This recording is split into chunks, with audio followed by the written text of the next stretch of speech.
Well, right now we're going to talk a little bit about your health and the opioid epidemic here in Arizona. Here to shed some light on it and hopefully give us some information we can use to help someone out. We've got Teresa Jackson. She's an MD, the director of the Addiction Recovery Program at Sierra Tucson. Nice to have you on the show. Hi, good morning. Thank you for having me. This has become a major problem. We have an epidemic right here in Arizona, which is kind of scary, but today we're going to sort of break it all out, the epidemic. We're going to talk about prevention, recognition, and treatment.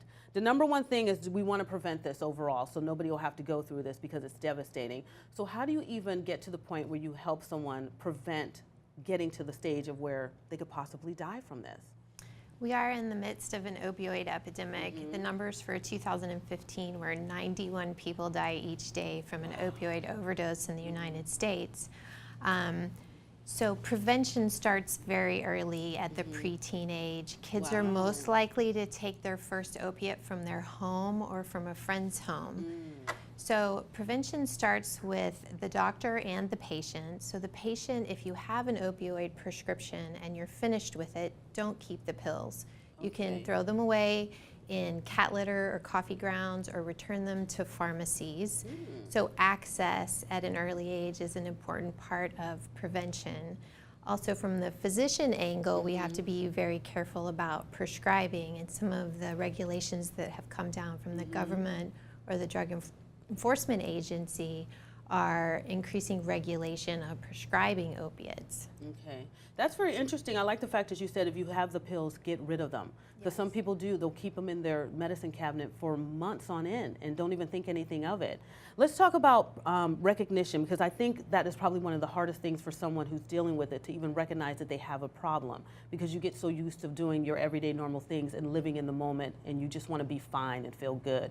So how does a family or a friend help someone recognize that there is an issue here?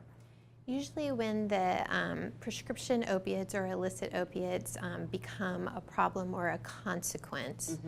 So for yourself, if you're taking more than prescribed or not what's written on the bottle, or if you recognize that in a family member. Also consequences is someone not showing up to work or school on time, sleeping more than normal, spending extra cash that they can't account for, difficulties at home, financial problems. So any consequences that might be a red flag. And if you notice behavioral changes in your loved one, ask, or in your children, ask. And you can buy a drug screen and drug screen your children and find out if they have opiates in their system. So basically it's like keeping the conversation going and being observant and noticing little things that might subtly be changing that you might want to question. Yeah, and don't be afraid to ask. Sometimes people have a friend or a loved one that's behaving abnormally, and they're not asking about this.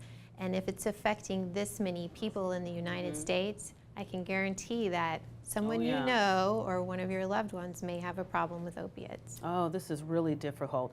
Let's talk about the treatment, because at Sierra Tucson you do provide some unique treatment. So how do you go about working with the individuals on a level that's comfortable for them, because each person is very different? Two levels of treatment that I'd like to point out. One is harm reduction. So right now you can get naloxone, which is a reverser of opiates, to prevent an overdose by going to the pharmacy. You no longer need a prescription. Medicaid will pay for this, or if you pay out of pocket, it's around $75. So the solution for overdose is there. Treatment at Sierra Tucson, we use a combined treatment of therapeutic modalities and medication. So recently, the CDC, the Center for Disease Control, the American Society of Addiction Medicine, and the Surgeon General report on addiction said we're losing the opioid epidemic. We need to use more medications. And medications include buprenorphine products with brand names such as Suboxone that you can use to treat opioid addiction, or blockers of opiates like naltrexone. So at Sierra Tucson, we use a combined approach of therapeutic modalities, which are behavioral changes, and medication if the patient wishes. Well, very good information. Thank you for being here. This is Dr. Teresa Jackson. Thank you. If you'd like more information, the website is sierratucson.com, and of course we'll have a link on our website, aztv.com. More to come when we get back.